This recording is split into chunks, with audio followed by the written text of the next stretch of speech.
Hey guys, what's up? Larry here. So, Steve's coming out soon, and I am planning on rewatching the gameplay showcase that we saw was it like a few days ago?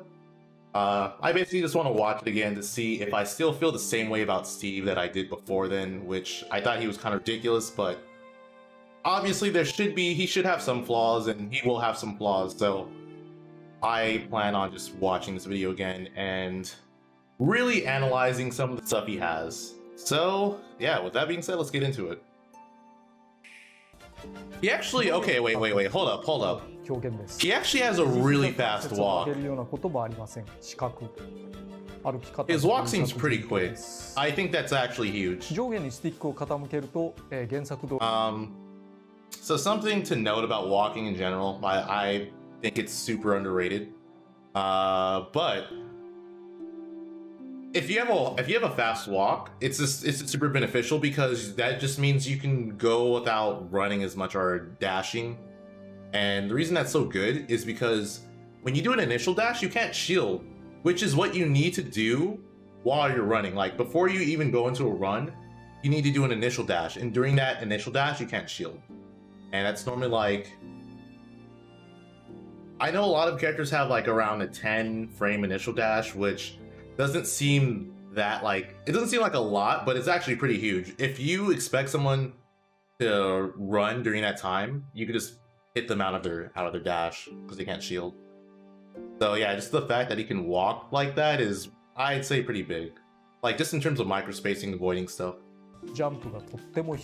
Doesn't jump very high, yeah. That's also going to be like a pretty, I would say, significant factor, Steve. Because the fact that he can't jump high means that he's going to have to play the ground game in a lot of cases. So he's going to have to fight his way out of the corner. You can't just jump away like some characters can do. And I don't really expect him to be fast, even though he has a pretty good walk. I don't really expect him to just be able to run away from people like some characters can do.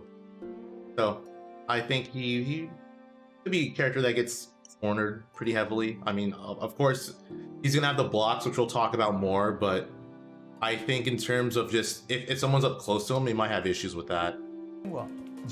Okay, so let's talk about this. Let's talk about this. This is kind of ridiculous. The fact that he can do that. It's not just because like he has like the Mega Man like Min-Min-esque jab where they can like keep attacking you and then he faces the same way while moving. It's because he can hold A and still do it. Because with Mega Man and the other characters, they have cooldown, but like he just keeps swinging his sword. So I think that in itself is a pretty big thing. Not just that, but the actual move itself has pretty low cooldown, it seems like. His jab has very low cooldown. I think from what I heard, his jab is like frame 4 or something. I guess something else to keep in mind is that the frame data could change. Like a lot of stuff could just can be altered because this was a prototype of the character essentially. They didn't finish the product. They're still balancing the character, or we're still balancing the character. So although this is really fast and has low cooldown now, like I said, could be slower. But that being said, this is ridiculous because of the fact that it just has such low cooldown on the attack. And there was something that Gamer also brought up in a video he did. I'll probably link in the description of the video. But basically what he does is he talks about how Steve could stagger the jab so that it kind of makes it harder for the opponent to fall out, because again, it has low cooldown, and the jab itself looks like it has like a set knockback and a good amount of hit stun, so you can just keep staggering the jab and then carry them across stage. Something else that I've been thinking about regarding Steve's weapons is how durable are they, and how does the durability work? Like, is it like Robin's in the sense that the sword still reduces in durability if it whiffs, or do you need to hit the opponent in order for it to lose its durability? I don't know yet, or at least I don't recall them talking about it. But I think that's something important to really think about. 攻撃ボタンを押し続けると連続攻撃を繰り出しながら歩くこと Look が how できます。 look そのまま that. 引きもできると。そしてそのまんま I personally think 連続攻撃を与えるみたいなこともできます。 there's a good chance that might end up being like 攻撃を歩きながら繰り返すという the best jab in the ロッ game. クマンに近いです。 If it's not the best jab in the game, it's one of the best jabs in the game. 序盤で牽制ダメージを与えるのに Just look at that. やられたら次に斧。これは上方向の攻撃に割り当て That's also going to be really good. 原作でも Like just the range it covers, and you can walk with it too, right? 斧も剣と同じ Just let me go く back. 向きながら当てています。原作でも木を切るような時に Yeah, you can walk with it. So that's so good. Just the fact that not only can he throw out a hitbox, but through his walking he can microspace. And as I mentioned earlier, his walk looks pretty fast. So that's gonna be scary. It's just gonna seem like it's gonna be really hard to get around this character. Juggling is just gonna seem really good. But again, that's the thing, the durability of the attacks. Yeah. The range on his forward air and back air look really good. His dash attack doesn't look that impressive, but I mean, it's like a solid, I guess. Yeah, forward air spikes. You know what I'm wondering? I kind of feel like Steve's forward air might be similar to Mario's, where I think all but the first and last frame of the attack spike. I mean, again, we don't know, but I think that could be it. Now this, I feel like this is going to indicate how good Steve is. Like, how easy is it to craft things? Well, that and the durability on his swords again. Yeah, that's ridiculous. Yeah, I mean, this move is just going to be a really good edge trapping tool. I don't see how some characters could get around it other than not be put in this position to begin with, because of how active it is. Yeah, this is just... I think it's not just that, it's the fact that Sakurai is doing it so consistently. I mean, obviously, I'm not saying Sakurai is bad at the game, but I feel like this is the consistently two-frame characters like that. Or I guess he's hitting him before he grabs the edge too. I think it's pretty ridiculous. So that's going to be really good at covering platforms. I think, yeah, I think that the magma on top of him having like just really good tilts is going to make it really difficult to be directly above him. And again, the fact that he has pretty good walk speed is going to make it worse. What happens if you use up smash with no pickaxe? I don't know, actually. They never, I don't think he showed that, right? Yeah, I mean, if he whiffs the up smash, it's pretty punishable. But if he puts you in a spot where it's like you're on a platform or something and you're landing on that platform, I don't really see you being able to punish it as easily, even with the end lag, just because of how big the hitbox is, and it's something you have to get around. Honestly, I don't know how I feel about the down smash. Like, I think it's good, but I don't know, down tilt seems like a better option for me. The downer is going to be another really good tool for like two-framing and stuff, just because of like how he mentioned you could jump out of it, so kind of just throw that out when someone's going low and you don't even want to bother going for a down tilt two frame. You just want to like hit them with like the anvil. But again, you need the resources for it. So if you don't have the resources, you're not going to be able to do it. To my knowledge, pretty sure that's what he said, right? Like you need resources to do down air. So a lot of people might be thinking that him having a tether grab is bad, but I'll just suggest this. Watch like one of my videos talking about why tether grabs are actually better than they've ever been, and you'll realize that him having a tether grab is actually, it makes him more scary in mid-range. I mean, kind of, it's like, you know, it's not like tether grabs are just like amazing all around. Like obviously up close, it's going to make it more difficult for him to get away from people, and I feel like that might be an issue for him.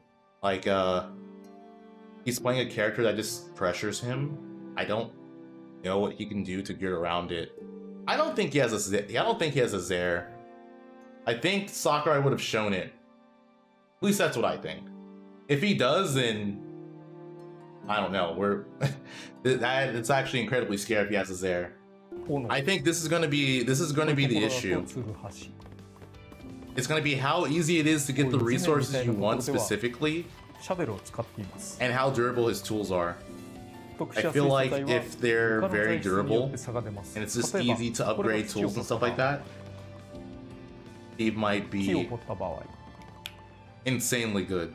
Yeah, certain stages will definitely help him out because he'll be able to get more specific resources, or better resources, stronger resources. Battlefield and FD just seem like a very safe pick for him, just based off of him getting the resources like in a cycle.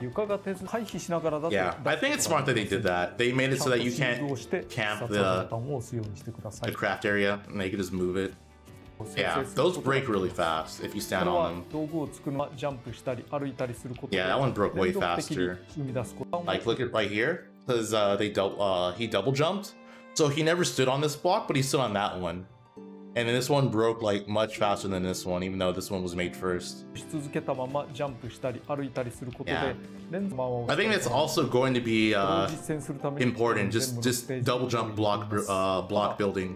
What's stopping me from going to the bomb accounts, finding the walls for infinite iron and spamming smash so I can't get spiked?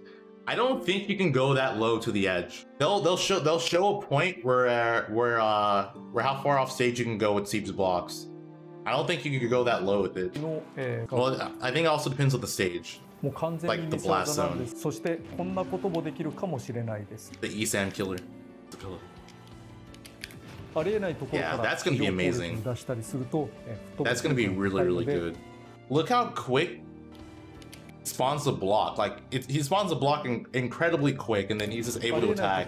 Like edge guarding with Steve is going to be something we've never seen. It's going to be crazy. Wait a minute. What if they patched out the auto turnaround? Probably not. I doubt it. Yeah, it's probably just a dev version where you can't auto turn around. But that would be crazy. That would actually be ridiculous if they did that. The thing with Callus is kind of worrisome, to be honest. Because you can mine the walls, right? So if you just mine the walls of Callus and then just like stay down there, I think that could be really scary. But I think at the very least, if they didn't do something to prevent that from happening already, they'll do something in the next patch. They'll probably have a limit to how long you can have blocks without landing on the stage. It could also mean you just have to auto ban Callus versus Steve, or Callus and Yoshi's story. But who knows? It's really hard to like actually determine like how good that tactic will be. I wonder if there's a hitbox when the minecart falls. Because that could be another like way for Steve to edge guard and 2-frame opponents. Like on top of the card, if we don't know if the card is a command grab. Because if you can't shield that, then that's I don't know what you can do. To jump around it, roll. You know what it looks like? It looks like they're getting buried. So maybe it's just a berry, even though they get grabbed by the cart. That could be it. I don't know. Yeah, that's definitely the berry animation. This is like a moving berry, but again, we don't know for sure. But that is definitely the berry animation. So that could be it. You could just be getting buried. If it's actually a command grab, then yeah, scary, very, very scary. Another thing I'm actually thinking about is how slowly can you make the minecart move? So can you spawn the minecart and then make it go incredibly slow to the point where it's like where you can run past it? Because if that's the case, it kind of reminds me of like a Lloyd rocket with Villager, you know?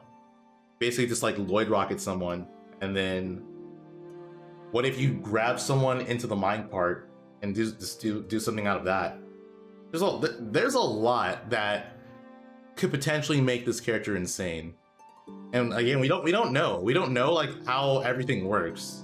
Okay, I want to talk about this. Wait, hold on. So let's talk about this. I actually think that move's gonna suck. I think this recovery is going to be incredibly bad, but I could be wrong. I could be horribly wrong. We also don't know if it's gonna have iframes. If it has iframes, then it could be ridiculous. But if it's like Mennonite's Glide, that's what I'm thinking of. Because Mennonite's Glide in Brawl, it was good, but it was only good because he had other tools like with it. But this is like that's all they have when they up B. They can't do anything else out of it. That's why I'm thinking it may not be as good as people think it is. But like I said, could be wrong. There definitely could be more to this move than what I'm seeing. Yeah, I agree. I think you're going to be using blocks way more to recover than you will the Glide. I think Glide's going to be a last resort. Now this, TNT is going to be another move that could just potentially make this character incredibly frightening. Just depending on how easily this is to utilize and how easy it is to set up. Because the hitbox itself looks pretty big. Like obviously you have to be really close to get the strong hit of it, but it's pretty big. So let's just bring this up again. I think this is gonna be a flex move. You're gonna do this to flex on someone. I don't think you'd actually minecart the TNT in some situations, or in most situations. I think this is just a hard flex, right? I mean, I guess that's pretty much it. I don't really want to watch his gameplay, so I guess let me give you my personal opinion, like after rewatching all this stuff, of what I think of Minecraft Steve. I think the character, like all the DLC characters, I think they'll be solid. I think they'll be very fun to play. I feel like this character has a lot of tools that if they're not made in the right way, balance-wise, he could be ridiculously overpowered. Like obviously I have faith that Namco Bandai and like the other people who are balancing the game aren't going to allow that to happen, because like with the previous games minus Bayonetta, we've had pretty solid balance patches. So I don't think he will be that strong. And the fortunate thing about it is that, like, let's say he is actually overpowered.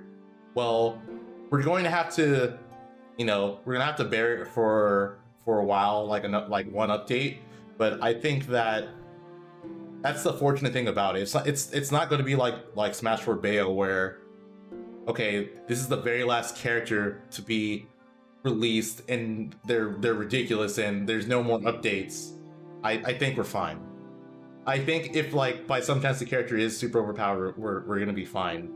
There might be some people who, they might briefly hurt the game in terms of spectatorship, because that's what happened with Bayo, but I just don't think it'll get to a point where it'll flat out kill the game when there's so many updates left and we still have more DLC characters coming out.